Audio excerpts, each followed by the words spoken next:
All right, it is Monday, October 27th, and I am here with Alyssa Farah Griffin. Hello, Brian. I'm back in the same sweatsuit as last week. You are welcome to be as comfortable as possible, not just while pregnant, but throughout. You. I think Thank you. This is meant to be a laid-back place. Exactly. No, I realized that. I was like, oh, wow, that's going to seem very pregnant that I'm back in the blue sweatsuit.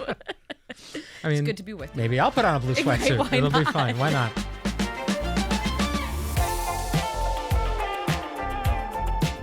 You know, we talked about Trump today on the show for a change. We tried something different. Yeah. But we talked about the fact that he's not ruling out a third term. And it's really interesting because this is exactly what you talked to Supreme Court Justice Sonia Sotomayor about last month. And I have to be honest, when we asked that question then, I did feel like, are we being alarmist? Are we kind of playing into what he wants us to, the panicking, the crazy liberal crazy thing? Not that you're a crazy liberal, but just the idea that this is everyone's worst fear, that he'll never give it up.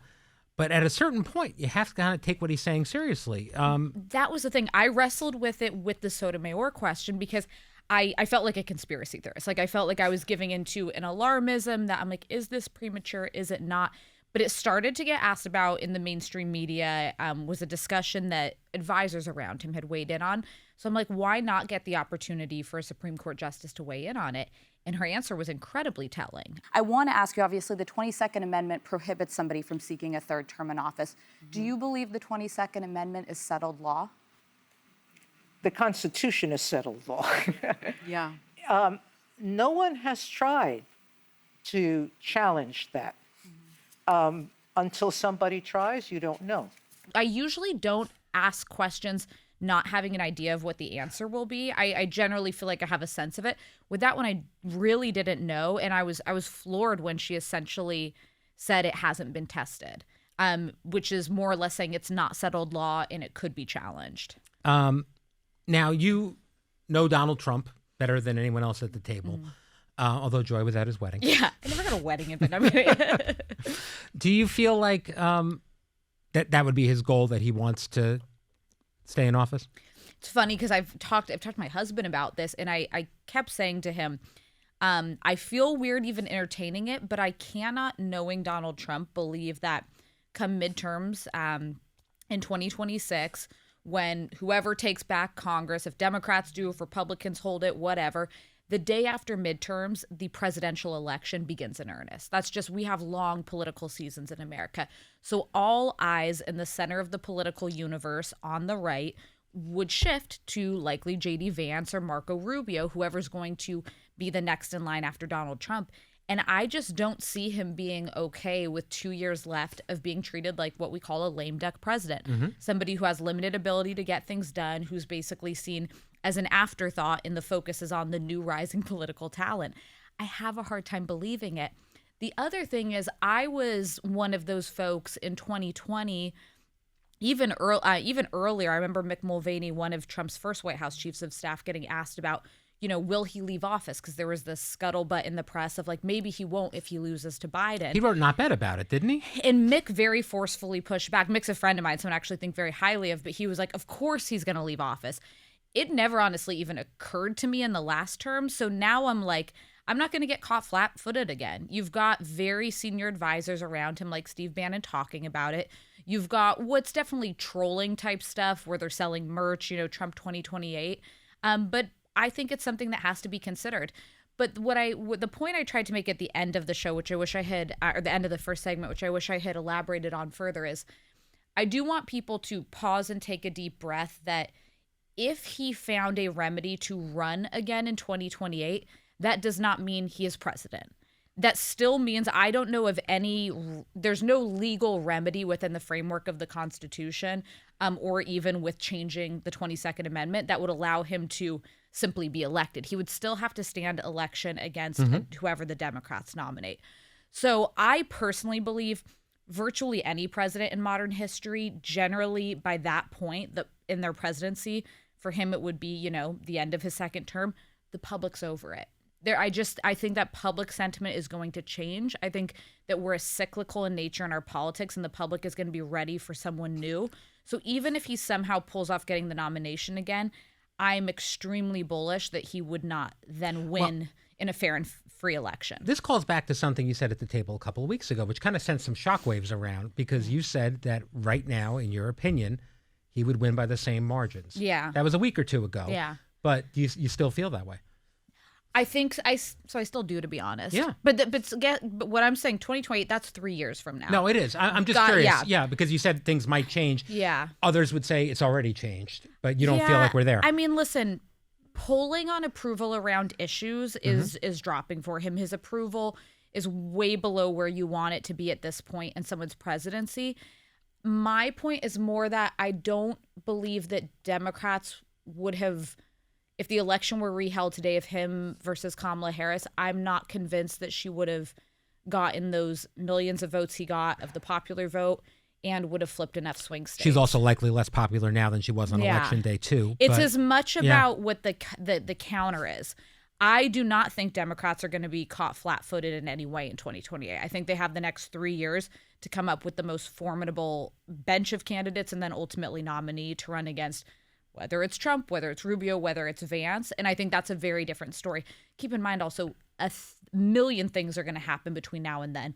But yeah, I hate to say it, I think he would win if the election were reheld today. Wow. The other thing I wanted to bring up, because we were talking about when you were going through this and when you were there in office with him, a lot of people I hear people saying to me, oh, Alyssa left after Jan 6th, Alyssa left. Mm-hmm. But in reality, and I think you've said this on the show, what made you leave initially was after he lost and started giving indications that maybe he was going to stick around. Yeah. That was alarm bells for you. Yeah, I resigned December 4th, but I'd honestly been wrestling with it since the election was called just a few days after the election, because I assumed, I really didn't, which they know what you say, if you assume, you make, I won't say it, but I just assumed we were going to get ready for a transition, that's what you do. I had already been planning to move on, win or lose, just to the next step in my career, and I was ready to be gone.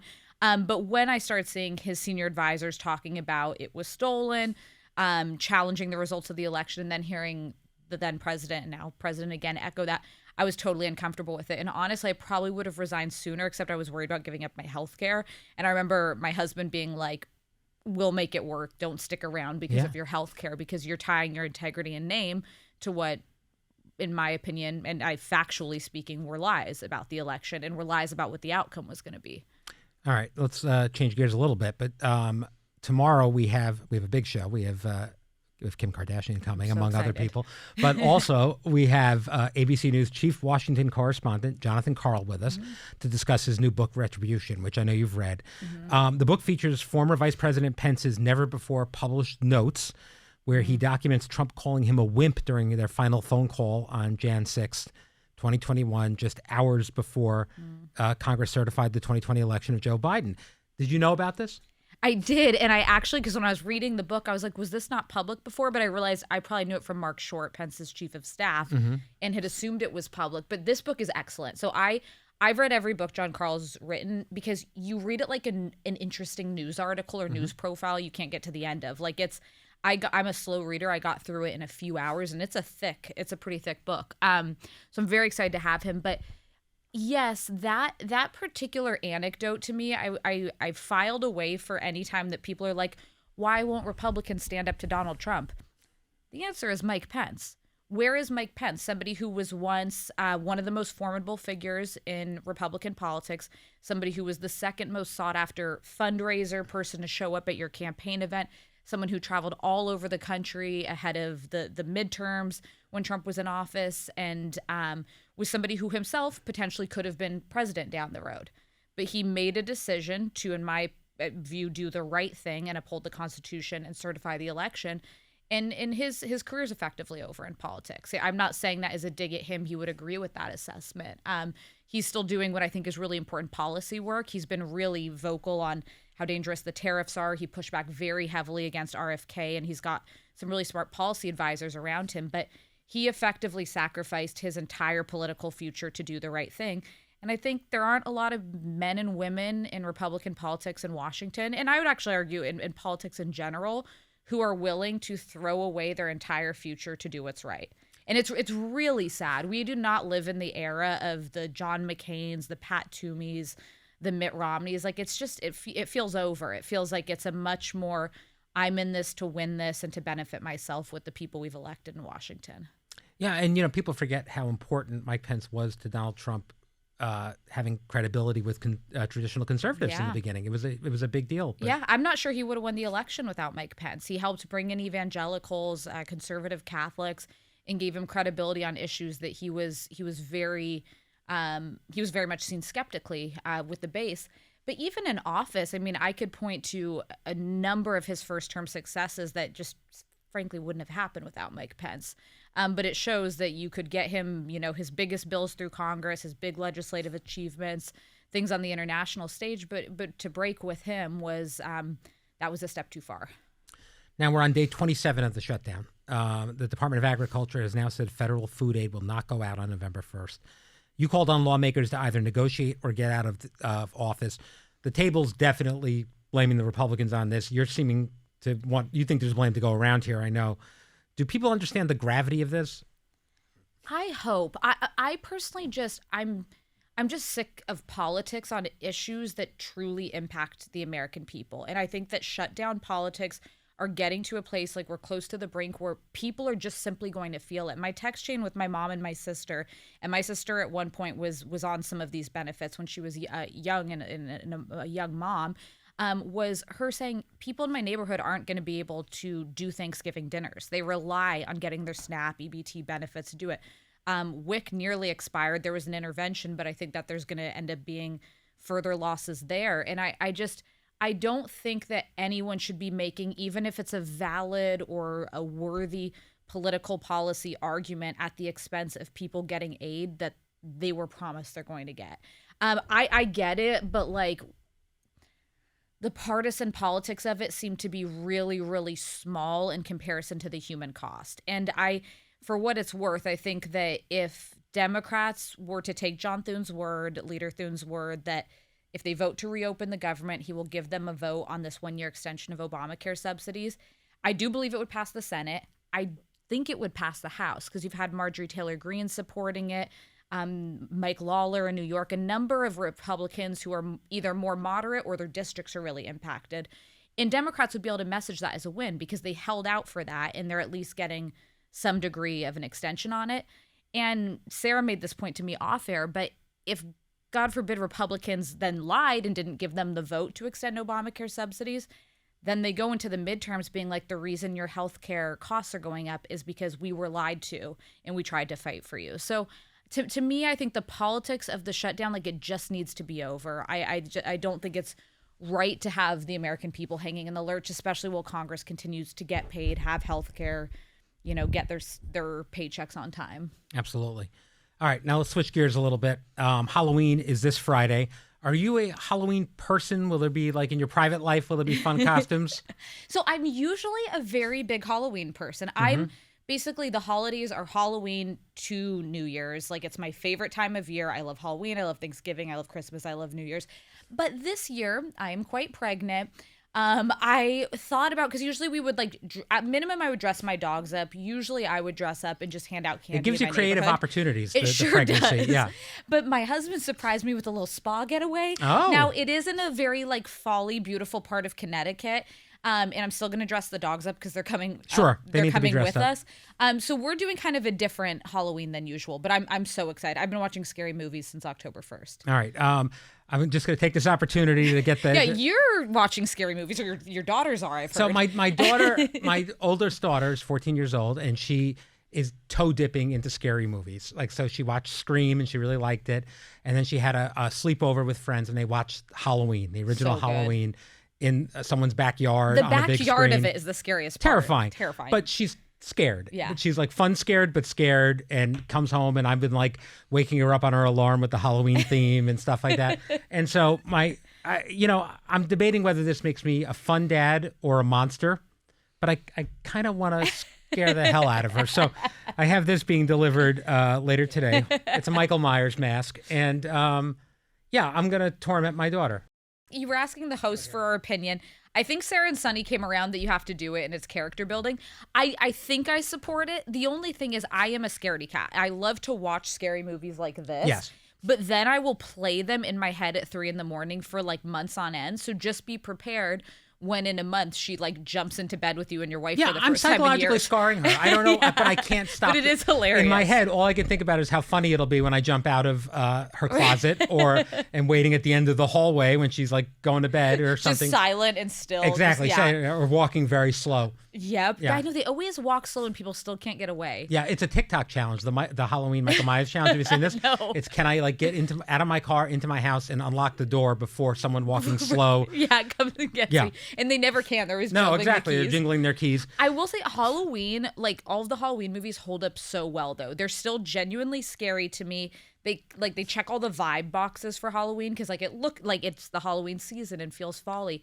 Because some of them, I've revisited some horror classics that did not hold up. Me. And here's the other thing. I'm actually like a scaredy cat with this stuff. That's the weird thing. I torment other people, but I am also a scaredy cat. Okay, so you're at least going to be sympathetic if she's terrified. I think so. I have a very conflicted... Make sure she has nothing she could grab and like hit you with. I have a very conflicted relationship with Halloween. I think I've talked about it on the podcast before, but when I was in high school, I was in a car accident on the way to my senior Halloween party. Oh, no. A really bad one, where I was dressed as a sheep and my date was Little Bo Peep. It happened. Little Bo Peep, while I was in traction, Little Bo Peep went to the Halloween party by herself. Oh my gosh. And then in the yearbook, I saw photos of her dancing with other costumed members of my class. It's fine, whatever. She got you to dress up like a sheep, and then that happens. That's brutal. She swears that my parents told her that she should go enjoy the party, but they have no recollection of that whatsoever. And I was literally in the hospital for like 3 months. But anyway, it's fine. I didn't hear that before. Yeah, I was driving. There were wet leaves. It was a whole thing. Amazing. Yeah, so I have a really conflicted Halloween vibe. So there's that. Also, this is going to be hard for people to hear, but no costumes for the hosts this year on Halloween. Just prepare. I'm breaking the seal right now. We are going to have fun stuff on Halloween like we did last year. We'll have Hot Topics. We'll have kids costumes, which everyone loves. Hot Topics costumes, and we have a little surprise. Yeah, we have a little surprise at the top of the show. Yes. So I know. I was bummed, but to be honest, with like how heavy some of the topics are, you don't want to be like dressed as a grape and talking about like what's happening in our news cycle. Exactly. And when we're dressed, we never do Hot Topics anyway. Yeah. So, and last year people complained a lot, but a lot of people watched. So hopefully we'll keep it going that way. We will keep it interesting. All right. I look forward to the headlines. All right. So you mentioned before you're several months pregnant now. I am more than 6 months pregnant. How are you feeling? Okay, I feel great for the most part. It's 6 months, which was mid last week. I was like, oh, wow, like I'm going to have a child in 3 months. Like that's really starting to set in. I'm so excited. But everything becomes a little more challenging. Like pants are hard. It's really hard. Like I have maternity pants that fit me a week ago and now they don't. I had a whole pants crisis getting ready today because we'd pre-taped part of the show and the pants that fit like 3 weeks ago do not fit anymore. That is a problem. And all my co-hosts have gotten so thin, none of their pants fit me. So we were scrambling, but we made it work. No, it's really good. It's like, it's such a special, strange period of life. Like he's constantly fluttering in my tummy and I'm like trying to keep my I was going to ask, focus. are you feeling like kicks and stuff? Or? Yeah, it's really cute. Justin's finally felt them too. I have to wait till because a lot of times when I lay down at night, he'll just start kind of kicking and Justin lost his mind when he felt it for the first time. But for me, I feel like he's constantly, I call him little flutters. Like That's great. Like, boop, boop, boop. I feel like it all feels like a blur to me. I've had 2 kids, and again, it was like 14 years ago for the oldest. But at the time, I remember, especially the last couple of months, feeling like it took forever. Everything That's what slowed everyone down. says. Yep. But when you look back on it, it's all a blur. Yeah, So exactly. enjoy it. I know we're trying. We're trying to enjoy every minute of it while also realizing like our timelines are coming up. Like we've started the nursery. It looks so sweet, but a bunch of items are back ordered, and I'm like, he better not come earlier. He will have no crib. He will have no like changing table. I remember that was really when it started feeling real for me. Putting together the crib, getting like the monitor set up and all that kind of stuff. That's really fun. We also realized so we keep our house very cold. Both my husband and I like our house to be like 68 degrees. And we're like, we can't do that with a baby. We're going to have to get acclimated to like 72, 73 degrees. Even at night, we'll go even lower than that. So you got to get the kid on your schedule. You got to get the kid used to what you like. I'm telling you. I know, but I think when they're really little, you can't. I don't know. Freeze them out. It'll be fine. Freeze them out. It'll be fine. Well, what about like unsolicited advice? Are you getting it from everyone now that you're public? Yeah, 100%. So much. The funniest is people offering baby names. Like, oh, if you haven't heard any, my grandpa's name was like Jimmy or whatever. I've gotten so many random, and I'm like, I will definitely file that away. I don't mind Jimmy Griffin. I'm just telling you, Jimmy Griffin's pretty good. And I'm like, oh, it has a nice attachment for you. I'm not sure I have the same one. Right. That and have then you narrowed anymore? We've talked about this a little bit, but we're still in the vein, we think, of family adjacent names. Okay. But to be honest, we haven't been talking about it in a while, and I'm getting the sense Justin and I are on different pages between two names, so gonna have to revisit that. In my soon. experience, it's not gonna matter, and whatever you want. Exactly, whatever I want wins. That's it. Yep. Are people like, excuse me, but are people like touching your belly uninvited? Yeah, that is this bothered me when I wasn't pregnant, that someone would have the audacity. Who would do that anyway? No, I just mean when I would see it happen to women, Oh. they do. Like, it's a lot of people just come up. I'm like, oh, please don't touch my growing midsection and my weird protruding belly button. Oh my gosh. They mean well. Although the one thing that's cute is my little niece and nephew, who are 4 and 2, will be like, I want to touch the baby, and so that's adorable. Adults, I'm like, can we not? Do I need to address the staff today at the production meeting? Please do not. Although I feel like I almost did that to one of our colleagues. Really? So there is something, it's just in people that they're like, baby. Not in a million years would I ever do that. You wouldn't. No, but no, that's yeah. I remember for me, the annoying advice everyone would do the sleep while you can thing. Yeah. What the hell does that even mean? No, it's also, I keep getting that, and I'm like, I'm 6 months pregnant. I can't sleep right now. My back hurts. My neck hurts. He's kicking. And you can't bank sleep. Correct. It doesn't help you to do it now. It doesn't work. It doesn't. Yeah. But I maintain the cutest thing today is my dog's reacting to it. They both seem to know now. That's really sweet. Because I shared that Desi did. He'd put his little head on my belly at night, and he won't leave my side. Now Herbie, my little guy, who's not as emotionally intelligent, they both sleep right next to my belly. It's the sweetest thing in the world. I'm making a list of books that I loved reading to the kids for you. Oh, please I want to make sure I don't do. double up too many for whatever you're already getting on your own or people are sending you. I would love that. That's actually my favorite. That will be my favorite gift to get, is books that people love. You're getting a whole bunch from me because Yay. there's ones, because you end up reading the same book over and over and over again. And partly for your own sanity, and also just that you grow such an attachment to it. I could do the entirety of Is Your Mama a Llama from memory right now. So there you go. I was watching my little niece recently, and I remembered it's the one with a duckling, and they're in Boston, because my husband's family's from Boston. Make Way for Duckling. Yes, Make Way for Duckling. Great story, beautifully illustrated. It's a novel. Yeah. It is 300 pages. It is small print. I was like, oh my gosh, I started skipping pages and making up the story, because I was like, this kid is never going to fall asleep. Unsolicited advice from me: you need board books. You know what those are? No. So they're like each thick, page is yeah. a thick cardboard, because the kid's gonna chew on them. And they get worn and otherwise. Yep. So, and every great book is available okay. like that. So check it out. Love it. I'm telling Emily, who's in our control room and pregnant also. Yes. So that's good. Oh yeah, Emily's, whose belly I almost touched, so I really can't criticize others. I'm like, hi. All right. I think there's a waiver for other pregnant people. Probably. No, I always want to belly bump people. Wow. All right. All right. Well, thank you for joining me today, Alyssa. Tomorrow, I'll be back with Joy Behar, and we will see you then.